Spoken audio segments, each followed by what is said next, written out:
Hi, I'm Ann Frazier. Welcome to another edition of Bringing Hope to Alzheimer's.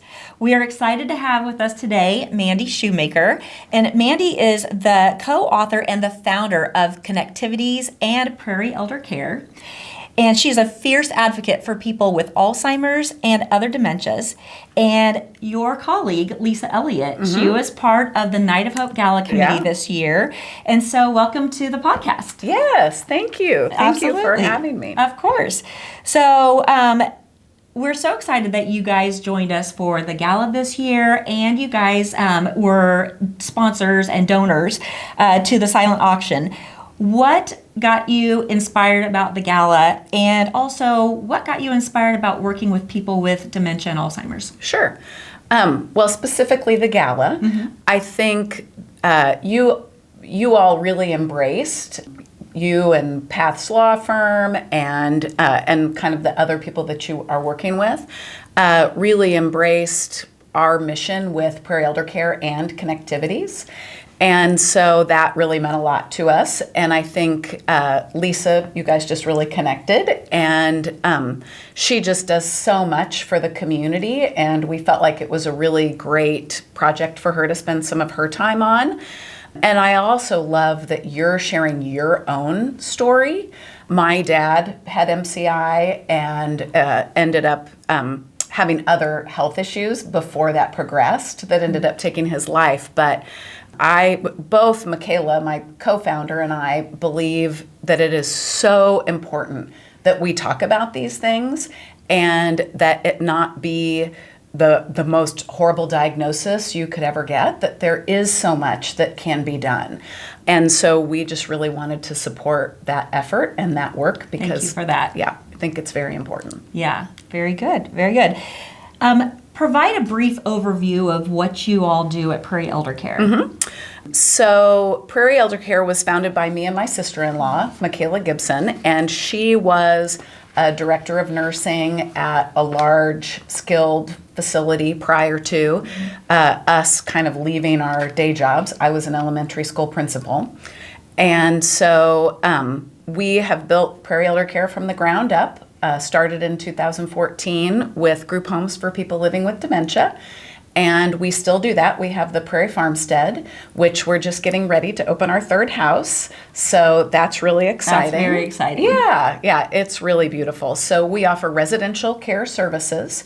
And on the farmstead, we do have a little care farm where we involve volunteers and the community. And it is, right now we have sunflowers that are 10 feet tall, and our corn is tasseled, and we have farm animals, and just really, really neat things going on.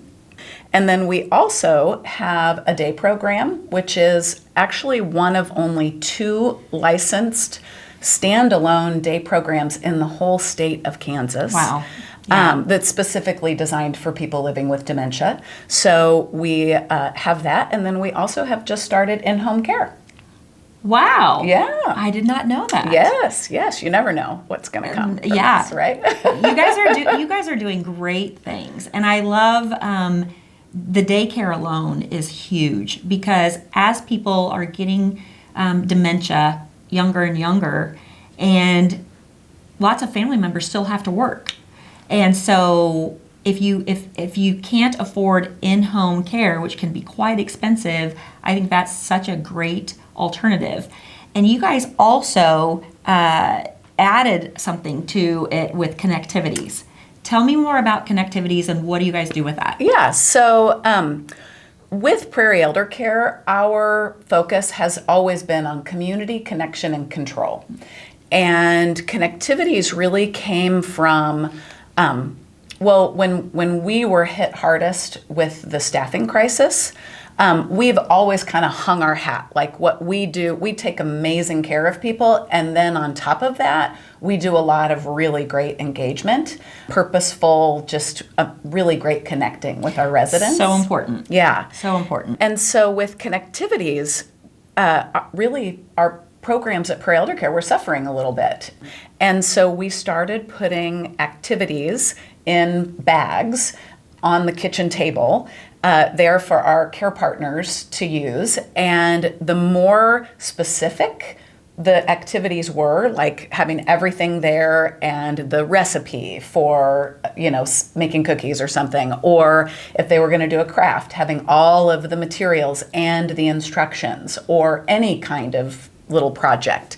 And so that just kind of grew into the idea of Connectivities, which has now kind of, it started off as a subscription box only for people living with dementia. And now we really have a library of 60 activities to choose from.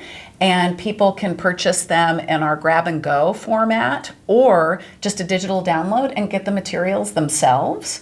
So we've really added a lot of flexibility, and they don't have to subscribe. We do still offer a subscription, but there's so many great activities to choose from. They can just pick and choose based on their loved one's interests.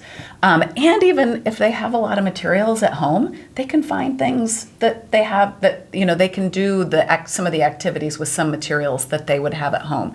So we do offer a really affordable digital membership to access all of our digital downloads and order the materials for those on your own, or then through us if they want.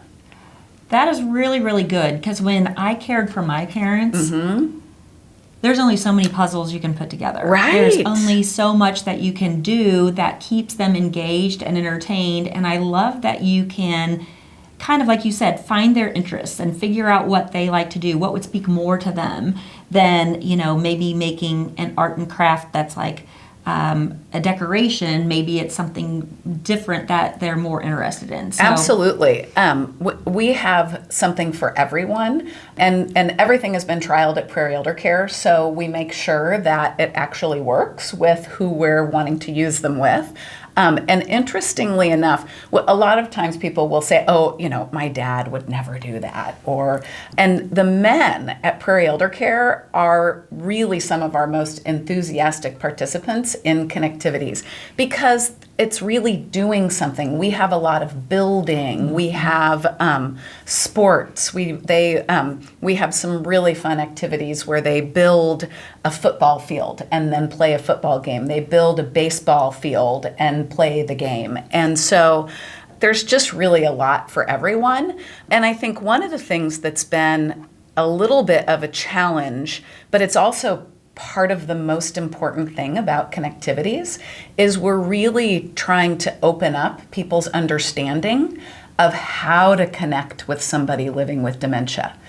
Because just because you're like, oh, my dad would have never, if I said, hey, come do this craft with me, or come, but it's all about how you phrase something. Come help me with this. Come, I really need your input on this. I could use your ideas, or you're so good at helping me.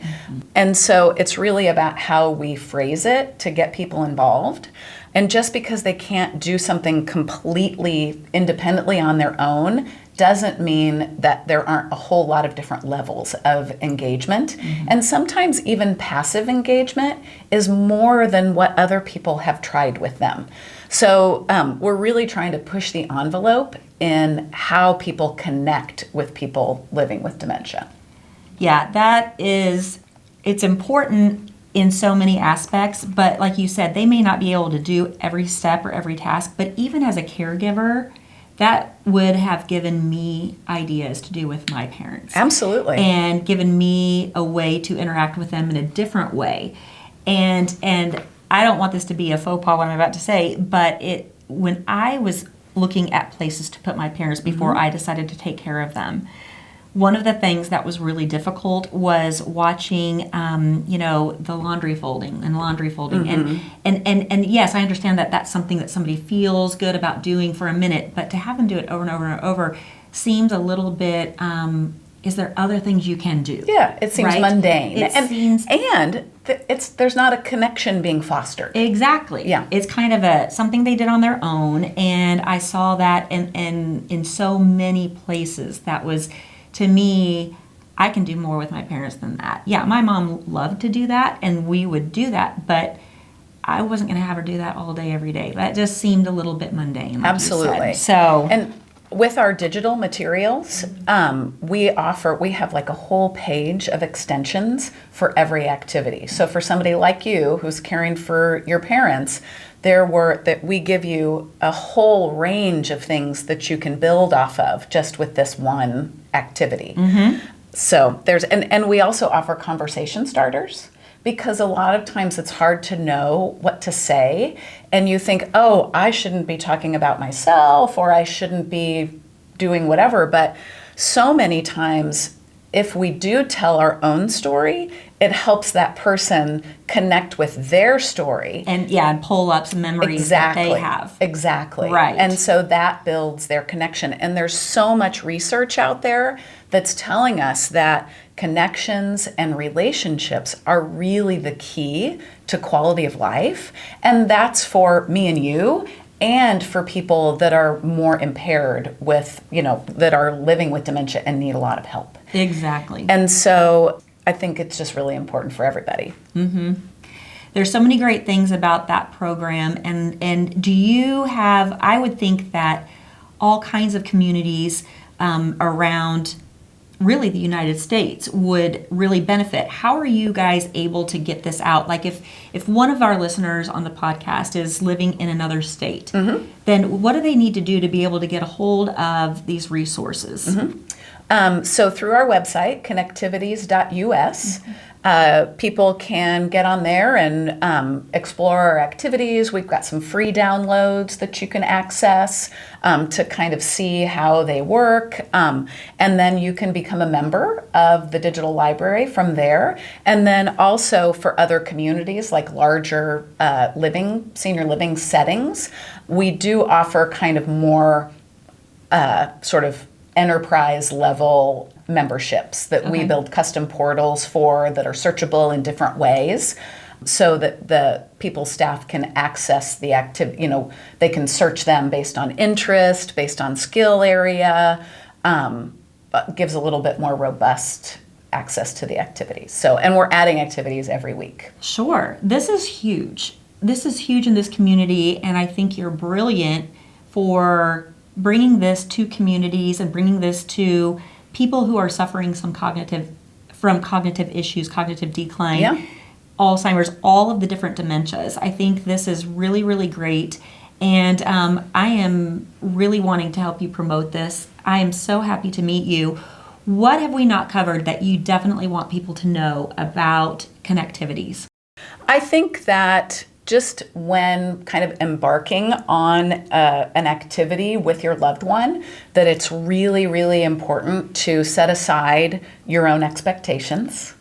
That we know that there's so much loss in the relationship that it can be really hard to connect with your loved one where they are now.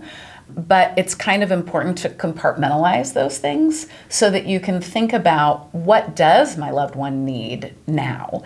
And so how can I connect with them on their level, not getting bogged down by the things that I miss about them, or that they never would have done this before, or they wouldn't have responded in that way, or needed this kind of help, but to help set them up for success by limiting your own expectations, I think. And it's a learning process. So we tell people all the time, it's not about the end product of the activity. It's about the process and the connection that you enjoy during the time together. So it's much more about your relationship and much less about the actual product. Right. That's a great point, because I remember with my parents, we had hospice coming in, and one of the activities they did was making a family tree and trying to put, who belonged to who, and they had little leaves and we put their names on them. And it was hard to sit back and not want them to look like a tree. It was all over, it didn't make as much sense. But like you said, I love your point that it is about the process. It was about jogging those memories and the stories that were coming up.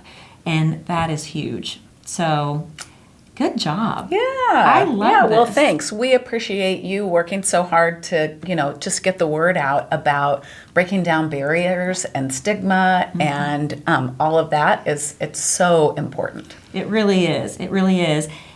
This has been enlightening. I knew that you did this, but I did not understand all the intricacies of it. Sure. So you guys are doing a great thing, and I'm excited to see you grow. Thank you for coming. If people want to get a hold of you again, we're going to have your information embedded Yes. in this podcast, but go ahead and tell us again. www.connectivities.us, or you could just even email me at mandy@connectivities.us. Wonderful. Well, thank you again for being here. Yeah. And thank you all for joining us today, and we'll see you next time on another edition of Bringing Hope to Alzheimer's.